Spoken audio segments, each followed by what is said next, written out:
Today, inside the vault, Fred and I break down ways to apply this week's virtue as believers, husbands, fathers, and friends. Whoever you are and wherever you are, we're glad you made it. Are you ready? Let's get back to good. Oh man, we're back. It's been a long time since I've connected with this brother from another, so welcome back inside the vault. We are finally back to good. We've been trying to do good, but now we're back to good together for you. Today is problem solving, and Fred and I haven't completely done all the catch up. We really haven't talked much since last episode. We didn't forget about you. I had friends, listeners like, yo, I've missed you and Fred, which is nice. Appreciate it. We missed you guys too, but not like we see you, but you get what I mean.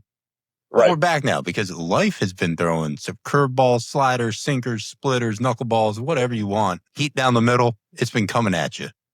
Can you tell I used to be a pitcher? There you go. I did. Man, and I feel like it's been swing and a miss sometimes, man, but catch us up on life. What's up? How you been? How are you, man? I mean, look, all is well. Even when things don't feel like they are well, I have learned to still declare that all is well. So from the perspective of how do I look at my future, it looks bright. It's great. I am excited about the growth and opportunity of what I've experienced is preparing me for what's ahead. So that perspective, man, gives me joy. But it's never fun going through the development and the pruning. And typically for me, it happens, we were just talking about this for a quick second. It always happens when multiple things are happening at the same time. So, I made my little comment about, trying to give God some advice and go, hey, can we just do one problem at a time? Yo, man, didn't you know I had stuff going on? Didn't you want to back off a little bit? You didn't listen to me. No, I sure didn't. My goodness. Yeah, but I'm glad to be back, man. You're right. It has been a little while. I'm glad it has been. Yeah, so we've been, let me just give y'all a quick run through of the episodes if you've been gone for a while or this is the first one you're listening to. We've done 10. This is number 11. So we've gone through discernment, vision, creativity, honesty, self-regulation, enthusiasm, justice, endurance, kindness, hope. And they've all been fantastic. I'm not going to lie. But today is problem solving. And I mean, we do have a hard stop for both of us because it's just, like he says, life's been throwing 1-2 punches and it's coming straight for the throat. So we got to keep a little bit of guard up, bobbing and weaving. I don't know why there's so many sports analogies today. Whatever, man. It's all good. Whatever. You're getting popped with fastballs and haymakers, and that's life. But it's so good to see you. I just had a really good episode with my buddy Miles. But this is really interesting because problem solving, it's really important. And I'm not talking about problem framing. I'm sort of stepping past maybe a little bit, even though assessing and framing things is really important. That's a part of it. But I'm not just roping it into how you individually solve a problem. I think problem framing is very individual. That comes inside of your own head and heart and the way you view things. And that's important. We can dip into that. But problem solving can become such a collective effort in such a large scale issue or not.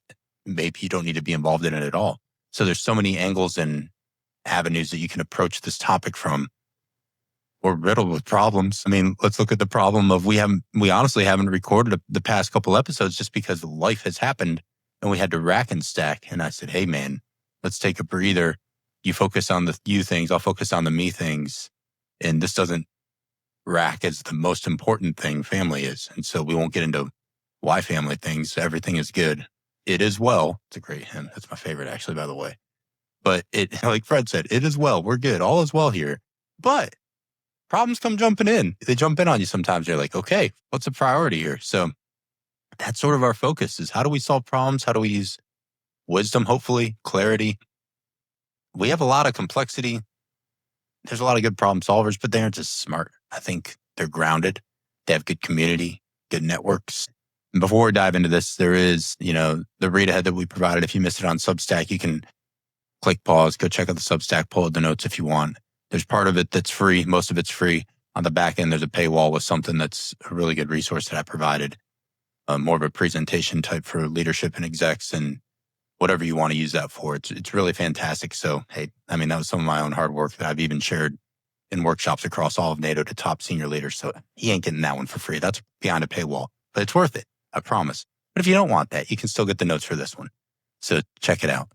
But there's a lot of things we're going to walk through together. But over to you, man. Like when you think of this, especially maybe on the heels of what we've been dealing with, when you think of problem solving, just what comes to the front of your mind right now today for Fred? What's pressing on you as you try to wrap your mind around this, whatever space you've had to even do that, to be honest? Yeah, exactly. That's a fair input. Like whatever bandwidth you've even had, what you got? You know what? I'll talk a little bit about it because I think it's a very appropriate example of solving a problem. Mhm. But I think the number one thing is clarity, man. For me, it goes back to clarity and perspective. Because I think a problem is a problem depending on the lens through which a person sees it. Because a problem for one person could be an opportunity to somebody else, right? And it's very cliche, but it's very true. It is It's very true, true, man. It is so right? true. So I think it depends. And as I've matured through experience, not by age, let me be very clear about that. I have learned to accept that when what appears to be a problem is brought to me, to not see it as a problem, but as an opportunity. And even more than that, to see it as something that's preparing me for something in my future. I cannot express how much I have been much more reflective, especially since COVID, on how I got to where I am and how every situation, experience, challenge, opportunity prepared me for that season. And it's something about appreciating all of the problems in a way that you now understand when new opportunities are brought to you, they're only trying to either correct you or move you in a different direction. Because I think that's clear too. Everything isn't always sent, and that's going a little bit deep, but I think you know what I'm referring to. Man, Everything you can isn't jump always in sent. wherever you want. Right, right. Some things are to pull you back into alignment to what your ultimate purpose should be. And it's sometimes not Mhm. until that problem is presented do you realize that you need to make an adjustment. So I think it's the lens through which a person sees it and having that clarity to then determine why was this thing brought to me, that it has a Mhm. purpose and that you don't miss the opportunity to learn from the situation. Well, what you just said there made something ring for me, man. And so, as we do, I'm just going to say it. So, I always sort of follow the flow of head and hands and heart, and also sort of follow that generic flow because it gives me a little bit of a structure, or otherwise it'd probably be all over the place, to be quite honest. But when you talk about your perspective on things, it made me think of what do you really believe, not just in your head knowledge, but what do you really believe deep inside of your heart? And there is a verse that says, as a man thinks in his heart, so is he. So, and out of the abundance of the heart, the mouth speaks. So you can think things in your mind and you can have this intellectual ascension to like, this is what I think of the problem, or I don't even view this as a problem. Maybe you don't view something as a problem and it's actually a problem and you're just ignorant. Or maybe you're viewing something as a problem and it's really not because you're listening to the wrong voices, you're tapped into the wrong thing, you're not aligned to the right purpose, you're confused, you're unskilled, you're unaware. There's a lot of things that can tie into this. You don't have good networks, good advice, good counsel. It goes on and on and on. And again, you said it perfectly. It sounds cliche, but it's so true when you really, I'm going to ask y'all to just don't just glaze over looking for this golden nugget in this episode, because I don't think that's what problem solving is about. You're not waiting for this one, silver lining in the sky, this big explosion of that's it. Aha, that's the aha moment. It problem solving actually takes a moment to sit with it, to sit with the familiar and to challenge it and to go like, is this familiar something that I should actually be challenging? Whether it comes to the core of my faith, my belief, something's familiar in the workplace that I just take for granted or take at face value, and I really need to dig deeper and get to the core of maybe a problem that surface level doesn't show and reveal. So it takes a little bit of patience. It takes a little bit of slowing down when everyone wants to race ahead to actually solve real problems and not just take things at face value and dig in to truly the heart of the matter. Because as humans, we're told that heart, it's how we speak. It's how we act. That's how we're made. And I think getting to the core issue is the whole issue with problem solving. So So I love that framework. Like, we're not going to really start at the heart, but it all comes out of the heart of a person, the heart of a culture, the heart of a team, the heart of a business, the heart of a family. What's at the center of you? And man, when you can unpack that a little bit, it can actually solve a lot of problems right up front, or it can help you understand problems you didn't know were there that need to be solved before you can move forward. Organizationally, family-based, it's such a rich topic. And like I said, problem framing is part of it. Assessing a problem is part of it. But that optic and that heart that you enter into something, your posture that you enter into something, it's sort of everything to me. But this first one with the mindset, I really like what you said about perspective, because there is a scripture, it's in Proverbs 3, 5, and 6, and it talks about trusting the Lord with all your heart, leaning not on your own understanding in all your ways, acknowledging him, God, and he will make straight your paths. I find that really important to problem solving, because problem solving a lot of times is like, do I zig or do I zag? Which way do I go from here? I have a problem. How do I approach this? Where do I go? To which people do I reach out? Like, literally direction, maybe for a trajectory, direction for counsel. There's a lot of maybe left and rights and forks in the roads, or maybe just straight down the middle. And it's hard to discern and understand that. And there is some research that's gone into that. Thibodeau and Borditsky in 2011 put out something about metaphors we think with, and how people's bias and frameworks and metaphors really frame the way they even view, maybe even simple words that come to mind or that are used to present a problem can shape the way a whole culture receives that problem and maybe acts for better or for worse.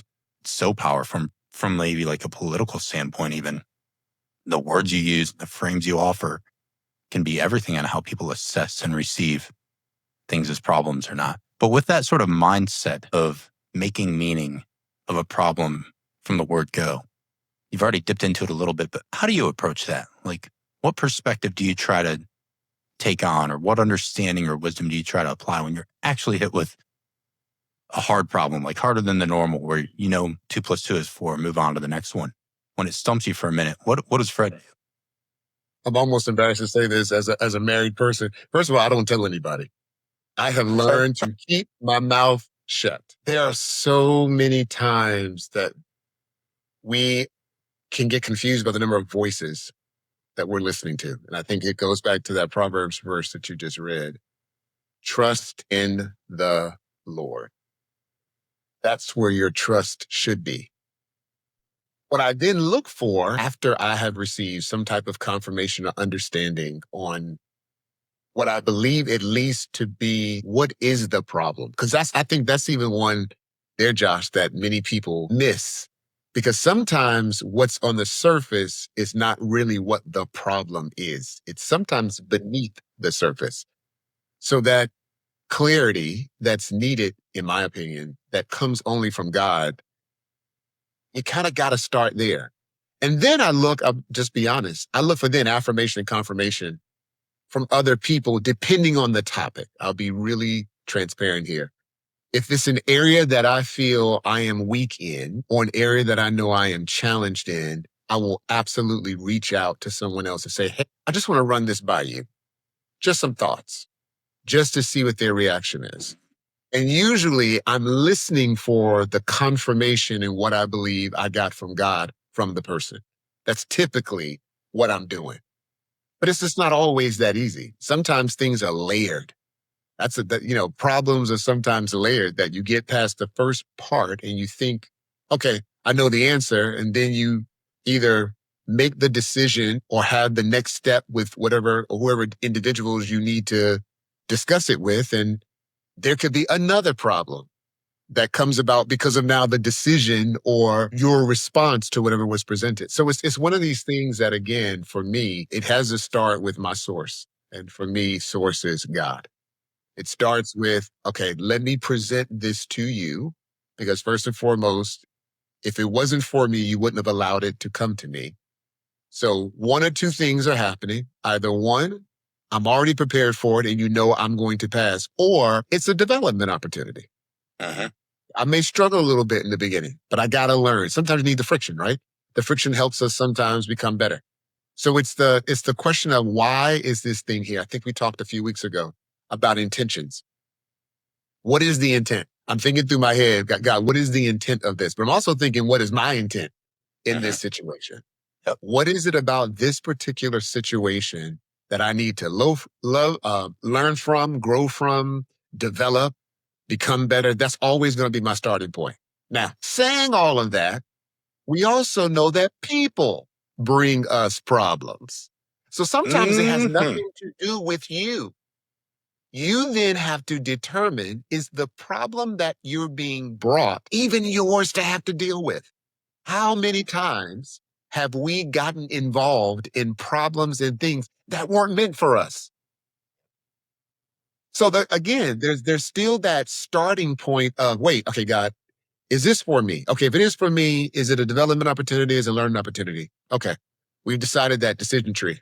He says yes, all right, go that route. He says no, this might not be for you. And then we wonder, I won't go there, while we're stressed out and taking on the load and weight of other people's problems when we were never built for it. Man, you went there, so we're going there. Because I actually had a note. I was like, towards the end, maybe I made a note to myself, like, maybe I'll bring this up. We'll see how it goes. But since you said that, we'll just strike while the iron's hot. Give me a second, though. If y'all see me drinking a lot of water, hopefully you don't hear me if it's just like an audio podcast, because hopefully I'm not slurping in the mic on you. But You're good, man, man. I had a gnarly hard workout. And I also, today, for the first time in a long time, I had like a deep tissue massage, which was like really good. But I don't know if y'all have ever gotten one of those. If you I'm jealous do, right now. it smoke checks you and your body's like, hey, hydrate me. I feel beat Yeah. up. It You was have good and needed. both. I have That's both coming awesome. at me. And I'm like, so we are going to interrupt this station for a moment of hydration. That's awesome. I've learned that lesson the hard way too. This ain't nothing Not but H2O, hydrating baby. after massage. Yeah. Oof. You don't want to Not good. not drink water after that. Especially if it's a good one, right? It was this, man, it was this younger Lithuanian girl and she was tiny, but she beat me up. Like she was just, I got done and I was like, You I always ask always my, underestimate the smaller ones. You're like, yo, well, she's I know not better. that bad. My shout out to my good friend Grace Ann that used to be in Atlanta, actually. And when I used to play pro rugby down there, she would just like dig into me almost weekly because my body just needed it from that. Right. Yeah. So that's like when we knew each other and I was going almost Yeah. weekly and she would have me almost in tears sometimes. And then like when I tore my hip flexor, man, that was the most painful injury I've ever had. It sounded like a shotgun on the field went off inside my hip. And then she sort of helped me recover after I went through some stuff and got checked out. And but all that to say, like if you get a good proper massage from someone who knows what they're doing, hey, it's not for the faint of heart, man. If you don't wince a little bit, something's wrong. Like if Yo, there needs so to this be that little bit of, and the trust you got to put in something like that. I'm laying on my back and she comes up behind me today and grabs my head and rotates it to the side. She goes, okay, I'm going to get into your shoulder and your trap. And I said, oh, you're about to kill me. And she sort of chuckled a little bit. And then she started pinching and digging in. And I was like, man, this would be a good time for the Lord to come back because I don't know if I can. Anyway, we're past that. But back to problems well, that aren't really necessarily your own. I think you nailed it, the stress ball that people can become. And I think the lack of approaching things with a little bit of a pause and a patience before you have to respond to someone. First of all, you always need to be kind. And that's hard to do. When someone's bringing you something that you don't know if this is your problem, or maybe they're bringing you something you know it's not, which is my case that I'll tell you about. And I'll tell you what, the Josh response wanted to be like, yo, clap back at this guy and just like give him a verbal throat punch because he's totally out of line. That's not a good testimony. It's not a good representation, whether it be individually for your faith basis or just organizationally for your position in whatever you're working at, or for your family or for your namesake. A lot of things go wrong when you act the way you want to, probably not the way you need to. But these two guys come up, man. I was at work the other day and it was two officers senior to me.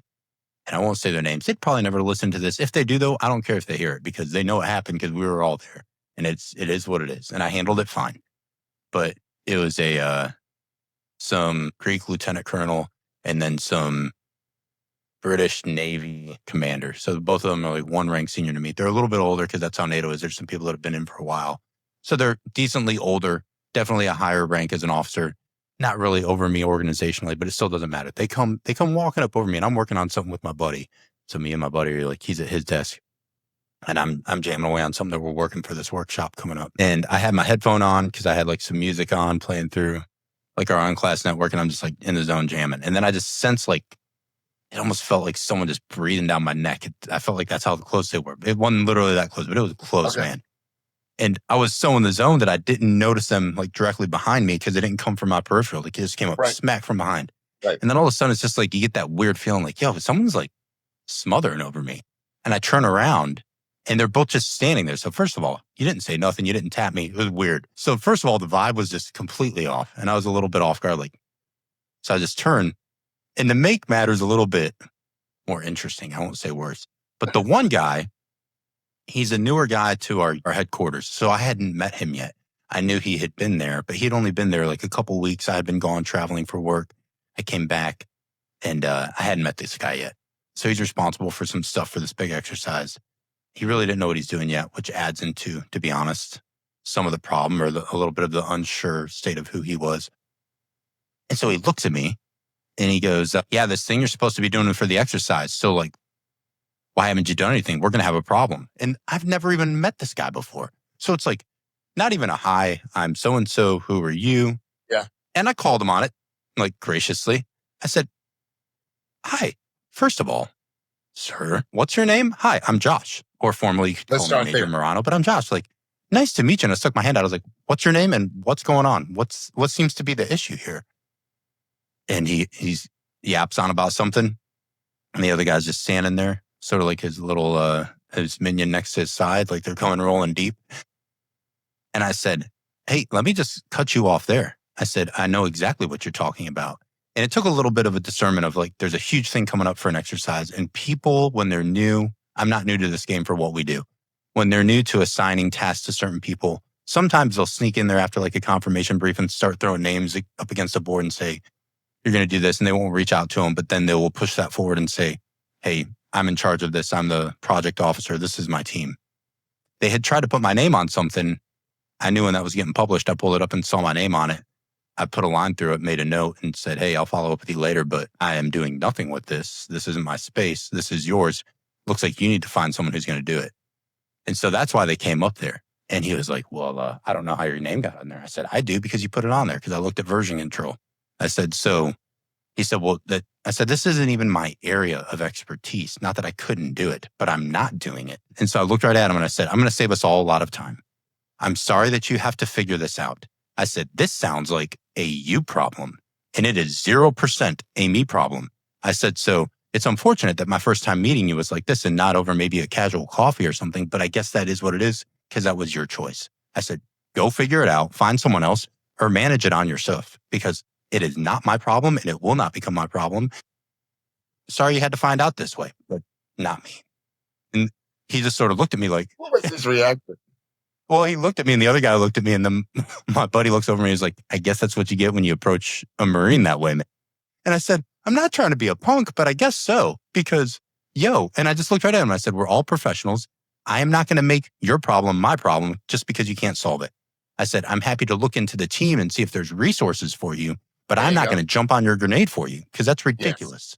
Yes. So knock it off. And I just called on their crap, man.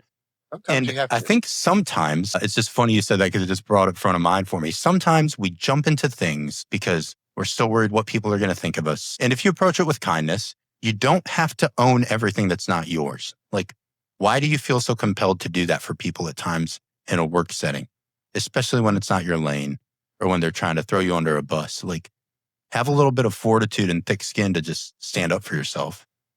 And I'm sure you've experienced that in your own facets as well, but that was pretty recent for me. And I was just like, knock it off. No, like no one else is standing up for me here and it's my job. Got it. Back down.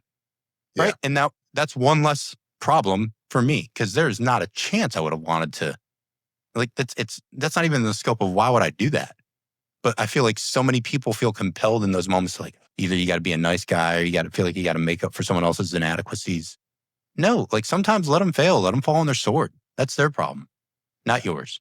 That sounds harsh. Maybe that doesn't sound very Christian-like, but you know what? It's real life. It's real. That's real. Because if you chase everything like that, you never have margins. You never have priorities. When everything's a priority, nothing is. So you have to have boundaries for yourself, I think, professionally speaking anyway. But yeah, that's my, you brought it up. True, You went there. There we went.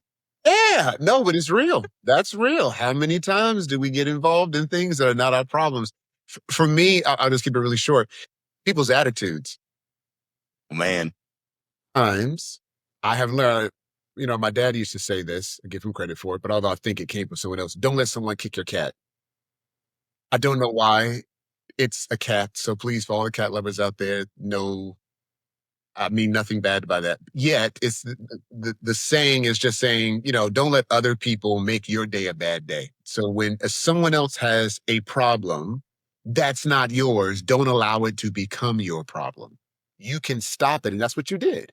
You set a standard and set the line to say, no, you have an issue, I don't have one. And sometimes you have to let people know that directly. So as much as I like the comment that you just made, it might not sound Christian enough. You know what? That's probably a problem too.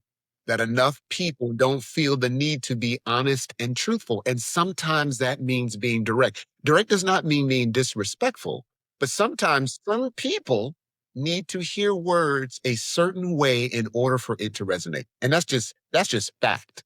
I've tried that whole, several approaches, you sandwich it, you put, try to make it really nice. And then there are just some people you have to say things very directly to in order for them to listen and for them to receive it. It's just fact, man. that's the way it goes, man. Yeah, but so there's sort of the framework. There is how do you even view making sense and meaning making for problems? So there you go. But jumping into like the hands part of it, so daily practical problem solving. And I mean, it's such a widespread of how intense this problem could be. Not that any is less important than the other, but this is one that I really, for maybe a biblical or a scriptural anchor, this is one that resonated with me that maybe it doesn't make sense to everyone, but it just was pressed on me, so I'm going to share it. It's in Colossians 3:23. It's very simple, and it's actually one of my wife's favorite verses. And I feel like Laura does a really good job, not only like working really hard, being very successful and accomplished, a very intelligent woman, but she does a good job of not making other people's BS problems her own. Or if it is a problem she needs to get engaged in, she has a really good heart to do it. Maybe if they didn't even ask for it. So I think her discernment is usually pretty spot on. But this verse is one of her favorites, and I think it has a tether to it. It says, whatever you do, work heartily, as for the Lord and not for men or women, people, right? People in general.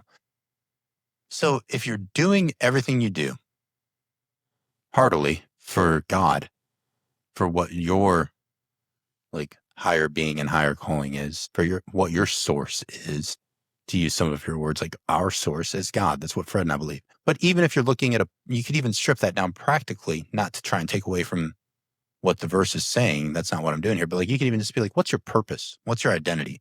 What's the core of who you are? If you're working towards that and not just chasing the whims and, chasing the wind for men, I think it changes a lot what you do practically when it comes to solving problems.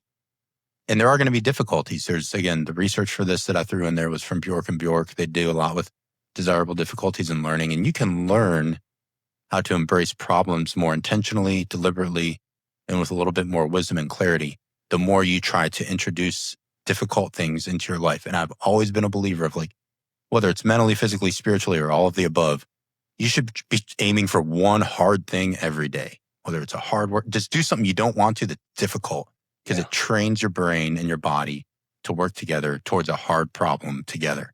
But with that mindset and that framework for like actually moving from the head into the hands and action based, what resonates for you? What tips or tricks have you learned along the way, or what's pressed in? I feel like the first thing is integrity. For me, it just always starts there.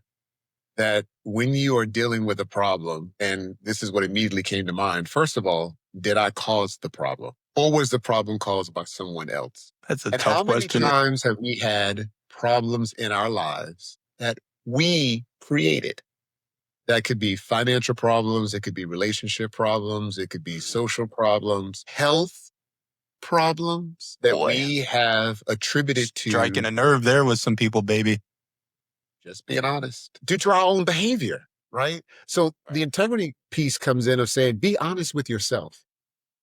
If you are spending above your means, if you are connected to people that you know are toxic, if you are engaged in activity that is harmful to you and your family, if you are eating or ingesting things that are harmful to your body, you have to take inventory to see how you need to stop the problem and be honest with yourself if you are a part of the problem. So for me, like that, like practically, it's like, did I cause it? Did I cause this? Was it in my, and let's just start with home and then we'll go to work. At home, was it my lack of communication? Say Donnie and I are not on the same page on something. And I realized, wait, I didn't actually tell her that thing, or I didn't communicate. Okay, I can easily fix this problem. First of all, admittance that it was me. And then making sure moving forward, hey, make sure I keep you informed of X date, whatever it might be, right? Let's then move to a work situation. Like problems come up. You missed a deadline because you procrastinated. You need to fix that. So you need to now build in milestones so that you won't get to the last minute. So you won't think that the solution is now to pass that problem onto your leader or whatever stakeholders are now being impacted by your delay in your work. So what now has become a problem from just one person is now a problem for everyone. You need to now own it. I missed it. As we like to say, I dropped the ball, right? In relationships, if you know you have not been committed to someone as far as in a friendship or if it's, romantic, whatever it is, whatever you're not doing, be able to take that self-assessment and go, wait a minute, I could be the problem. Let's make sure my behavior isn't the behavior that's contributing to whatever distance we're having between our communication, interaction, or expectations. Good Lord. I know my wife and I talk about a lot of times, right? The expectations that we have of people.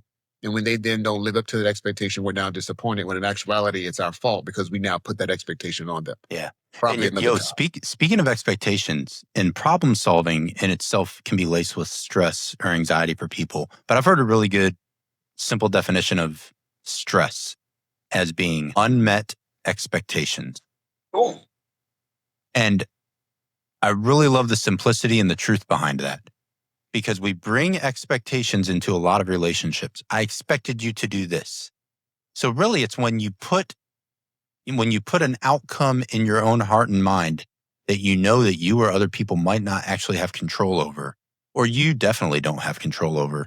So when you put your internal desires into the hands of someone else and those expectations aren't met, even if they're healthy and worthy, when they aren't met, I find that's a really nice way to package the spawning stages of a lot of stress if you don't handle it.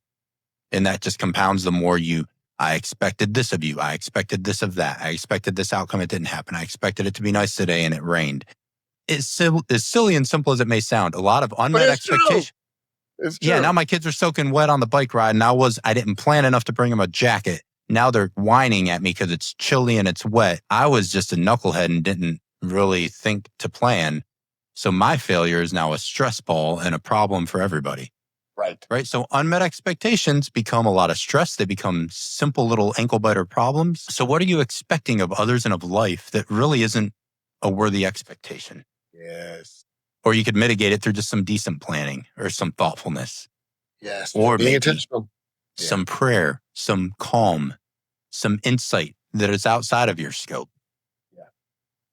Yeah. But I love that word when you say you talk to your wife and you think of like expectation management, really. Yeah. It's real. It's real. Goodness, Even man. 14 years in, or 13 years in, it's still definitely something that's evolving and can become a problem if you don't set realistic ones. Right.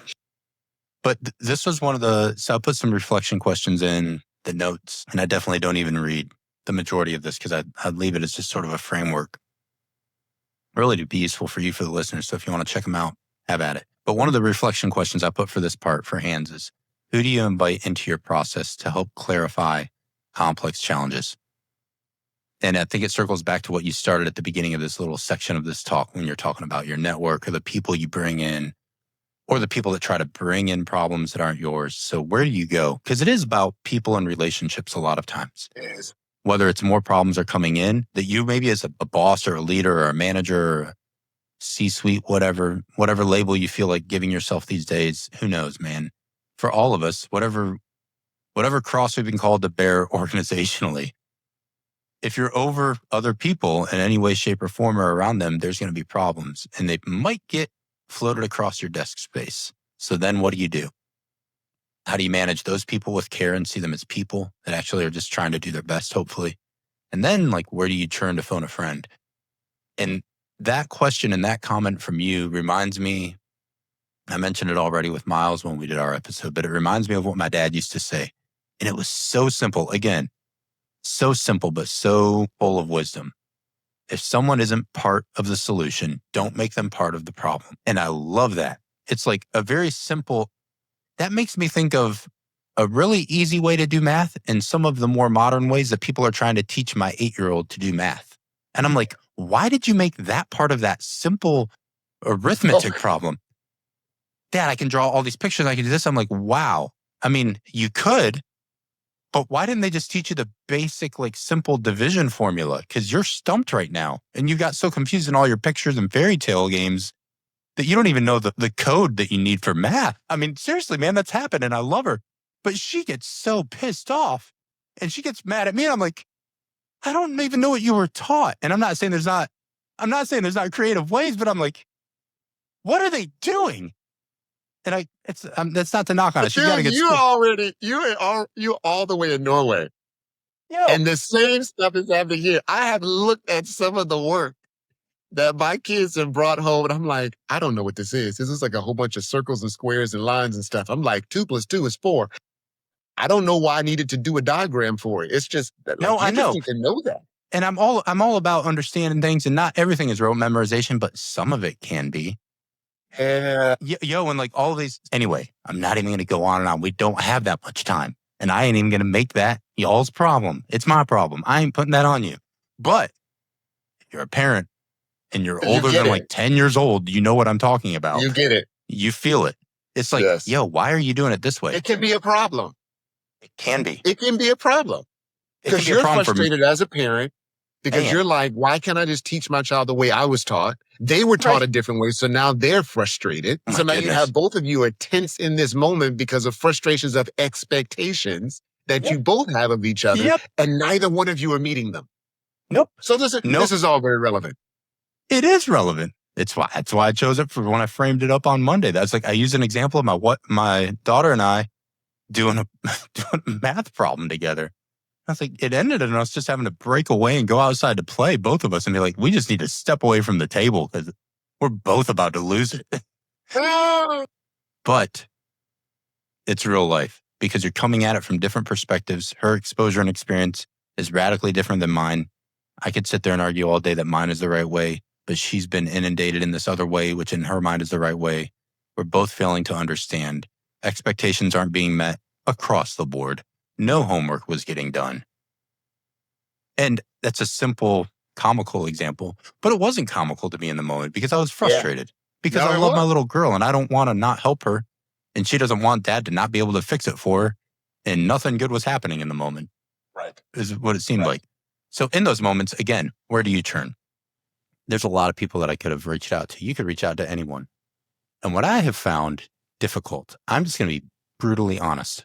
What is really difficult for me to do, even though I know it's the best call, is to immediately just stop, take a beat, and say, even if it's inside of my own heart, not out loud, like, God, help me with this.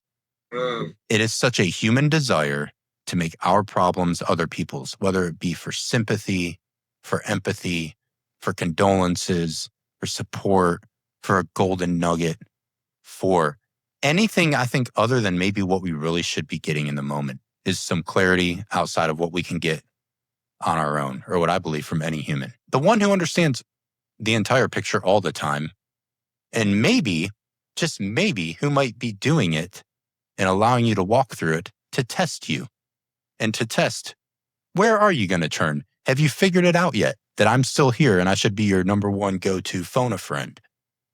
And I still don't. All the time. And it's hard for me because there's so many times, the times where I have done it right. And I would love to hear your thoughts on this, man, because I know we don't have a lot of time left, but this is important to me. When we get into tipping into the heart of it, this segues perfectly into James 1:5 says, if any of you lacks wisdom, let him ask of God, who gives generously to all without reproach. There's no nastiness behind this. There's nothing but a heart of a good dad trying to help you solve your math problem. Yeah. And it will be given him. He's like, I want to help you. Bring it to me. And I don't. And I'll go to my wife. And sometimes, of course, I should take things to my wife. But sometimes if I don't go to him first, maybe he needs me to come to him to give the space for him to work in her heart, to prepare us and to calm my heart and nerves down, to put me in the right posture and presence, to take it to her. So it's all about the heart and the way we're stepping into it.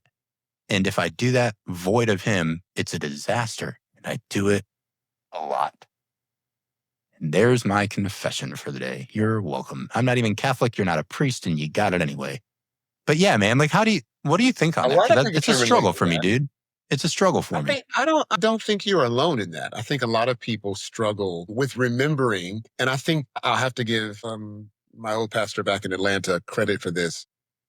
He often spoke of being careful about separating like your spiritual life from your everyday life. And many times people understand it in spiritual context when they're in church or in an environment where, you're highly energized around the goodness of God and everything, right? And then we leave those environments and then we're in real life, everyday situations and we don't remember what we learned in the high energized environment, right? It's real. It's just real. Yep. I will tell you though, I'm not going to say I don't struggle with it because there are probably times I'm a little bit later, but I absolutely, from a very early age, realized how limited my knowledge was. So much so, I think I may have even said this before on this podcast. So much so, I remember being in grade school and there was a lady that this is not to age myself, but they call them evangelist. They don't really have a lot of evangelists. Is that even now. a word anymore? No, it's almost feels strange to say it, but I think, whatever. Go on and age yourself. It's fine. Yeah, there was an evangelist that our family used to know, and I would call her before any type of like test, before my school year. And this is when I was in grade school. We're talking like middle school, 4th, 5th, 6th grade. Just something in me, dude, like something in me knew I didn't know enough. So I knew if I'd asked God about it. Now, I will tell you, I think the part that becomes challenging is the patience and the wait in between you asking and receiving the answer. That's where I struggle. It's Nailed not it. even thinking first about him. I think first about him. But it's when I don't get the answer immediately, how do I stay consistent and believe that I will get the answer when I need it? That part. So I've always been good with starting. It's what happens in between those 2 points where the challenge is of the waiting. But then when the download happens, I feel like for those who know, I refer to when God speaks as downloads because that's what it feels like. It's like all of a sudden I know something. It's like, wait, I wasn't thinking about it. I wasn't smart enough to know that I should do that. But now all of a sudden I have this deep, clear. It's typically very clear. It's like, do this. And sometimes I will tell you, it does not always feel like the most rational thing. It will sometimes go against what feels natural. And that's probably a good thing. Back to Josh's point earlier about what feels like the Christian way of doing things. Look, we're still in human bodies, right? Our flesh still has a need and desire for all kinds of things. Right. And oftentimes God's direction, more than enough times, goes against what our flesh wants to do. And that's for me, that's almost like an umpire a little bit. It kind of confirms when I know that's the right thing, when it doesn't necessarily feel good to my flesh, but yet I have peace in my heart. And that to Am me, I screen share right now? Are you looking at the notes that I was just about to read or something? Because I swear I'm not. I know I'm not, but you're like, yo. I'm like, how did you know some of the things I was going to share before we close it out today? Download bigger than your own brain. That's where I start. I start with them. I love that. Try as hard as possible to stick with it and not to waver when I don't get it immediately. But as soon as I get it, okay, now I need to respond. Yeah. And I think the heart of my entering into that conversation that we just had with it was, I'm aware that I need to go to him, but you nailed it. It's more of not just throwing up the cliche Hail Mary, Jesus help me, Jesus take the wheel.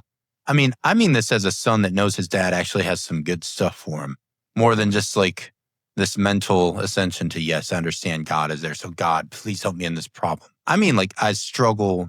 I think that's he's always front of mind for me, and his spirit's always in my heart, like nudging me along the way. So I'm not saying that. I'm saying actually like what you just talked about, pressing in and being patient to listen. And it goes against the grain of all of us, but especially me. Maybe I'm just a little bit too much of a pissant with it because I want the answer, or I do just want to go take it to Laura and see what she thinks. And I don't like being told, chill out, wait. Yeah. And that is typically the gentle nudge that I get from him is wait. And it's really difficult. But I love what you just said about a lot of his answers and a lot of his solutions to problems. A lot of times I think his approach, God's approach, is to make his name known. Because if it wasn't done this way, how would anybody have known that it was me? It's so topsy-turvy. Like 2 Corinthians talks about it. Paul talks about it in Corinthians. Even it's sort of like a tongue-in-cheek. He's not saying that God is foolish, but he's like, the wisdom of man, the top wisdom of man is like, it's just the foolishness of God. Like the foolishness of God is far above the wisdom of man. So it's like, you could take what you as a human would assess to be the most base wisdom of God, and it would blow the compilation of all human wisdom out of the water. It's like, you can't even measure it on the same scale because it's not even measurable. Right. And the wisdom of God is in the power of Christ crucified. And he goes on to be like, and Paul was a smart guy. Like spoke many languages. You can go research just who the Apostle Paul was, who was Saul of Tarsus. So he grew up in like Turkey area, in that region of the world, traveled all over the place, was knocking it down with a lot of the Greeks of the time and the philosophers. Like he was a very well-educated man, in Jewish culture, well-educated, many languages, many religious and cultural educational backgrounds. He rocked it. Like Paul would have had a podcast that everyone would have been dialed into and would have blown all of us out of the water, is what Paul would probably be doing if he was in modern time, right? We'd all be like oohing and awing over his knowledge and wisdom. And even he goes like, why would I try to make my message anything more than what it should be? It's as simple as Christ crucified, and that is where the wisdom resides. So he really knew how to plug into the source and how God's answer to problems looks much different because it's more powerful that way and because it points to him. And I'm not going to read all of these, but maybe you guys can like come to this part, put in a thumbnail. I'll try to put chapters on this in YouTube. I've been doing that a little bit more. I'm learning, I'm growing, right? So I'll put chapters to where as we talk about stuff with different questions and topics, you can sort of quick thumbnail search it. But these are, maybe we'll just call it God's approach to problem solving, maybe a spiritual approach. The first one, Exodus 14, the parting of the Red Sea. There's a problem. Israel's trapped between Pharaoh's army and the Red Sea. That's a pretty common one. And the water parts. And you're like, that doesn't happen today. Really? Calm down. Are you so sure? Miracles can't happen. Why are you limiting God? I don't know. I think it's easy for us to go like, that was in the Bible. It's not real. Right. Or it's not real to me. I don't know about that. Water from a rock. Story. Yeah, his country, his nation, his people were thirsty and desperate in the wilderness. And there's water from a rock. He tells the guy, like, the guy takes his staff and strikes it, and then he speaks, and water comes flowing out of a rock to feed a nation. Get out of here. But it happened. That's a problem. I wouldn't have thought of it. Jericho, Joshua and the children of Israel, just marching around the city. And read the story of the walls of Jericho falling down in Joshua 6. They were faced by a fortified city blocking the promised land. He told them, like, this is what I got in your future. Come to me and I'll help you solve the problem. But you got to come to me for the answer. You got to be patient. And you gotta be willing to maybe look like a little bit of a fool to human eyes. And then you're going to just bang stuff and blow trumpets and yell and scream. And then walls are going to fall down. Can you imagine actually being told that? Like, that's your tactical plan, God? We're not going to fight. We're going to scream like a bunch of wild banshees and the walls are going to fall down. Okay, cool. Gideon's victory. He had thousands of people. There's a problem. There's a vast army that was threatening his country, and they trim it down to 300 men. And he's like, look at the way they drink the water. That's what I want you to cue in on. It's like, okay, so go read it, right? It's weird. David and Goliath. It's a very cliche one, but if you imagine yourself in a very contentious battle and a little young boy, I'd say like a teenage boy walks out, David put a lot of prep into that space, right? It's not like he hadn't trained himself for it. It's not to take away from who David was as a young man, but come on, that's not the answer you're going to give me, right? A kid with a sling and a giant, get out of here. And it becomes so cliche, I think we forget the power of it. Jesus calms a storm and walks on water in Mark and Matthew. And I think the final, like, haymaker punch from him is resurrection from the dead. If you believe that story the way we do, death, sin, and separation from God, the ultimate fear factor for humanity of like, I don't know what's on the other side of it. And he crushed it. And he took away its sting and its power and its bite. That is not the answer anyone could have even imagined. And yet he did it. So that is why I think in our faith basis, when I really believe that the power that is in those responses is inside of me that he's gifted to me, why would I go anywhere else first to solve any of life's problems? Because he's a good dad. He's given me the wisdom of heaven if I'm patient enough and present enough to hear it. And through that scope, man, it challenges me because I just admitted I don't do it well. I'm a person. It's like, man, real. that sounded, That's real. I'm the one who said all of that. And I struggle with all of that. It's real life. It's real. But I'm going to leave with this verse and this closing, then I'll turn it over to you before we wrap it up. So Paul tells us, that same guy, Paul, he wrote a lot of good stuff in Philippians 4:5-6. He says, let your reasonableness be known to everyone. The Lord is at hand. Don't be anxious about anything. Don't be a stress ball. But in everything, by prayer and supplication with thanksgiving. That just means taking your problems to someone with thanks. Let your requests be made known to God. And so I guess I'm challenging myself with the thing that I struggle with a lot, with my own problem. So maybe I'm just reading that for myself, if for no one else. But I think, what is your source? What's your identity? What's your purpose? And how much do you actually tap into that and turn to people who help keep you in line with that instead of chasing all of the fray? Because we don't really solve problems, I think, to prove ourselves. We solve them, hopefully, to serve others. That's what we should be doing. And in doing so, we can reflect the wisdom and creativity and compassion of the one who sees the whole picture anyway. I mean, that's really what Fred and I are trying to do here when we say back to good. That's why this has a little bit more of a discipleship dialogue to it, is like, it's our hearts. It's actually what we try to live out for ourselves and our families. So it's important to us. But over to you, man. I'll give you the last word as we sort of close this out. I'd love to hear your thoughts to challenge people as we step into applying this concept of problem solving. Yeah, man. You actually just said it. Literally, when you were making that comment about he knows the whole picture, the visual that I saw as a kid, I used to love puzzles. I don't do them half as much as I used to. But there was something about looking at the top of the box and looking at all of these pieces and realizing all of these pieces will at some point look like the top of the box. And that's kind of how I feel like God is with us. Like he's that. like, I have the top of the box.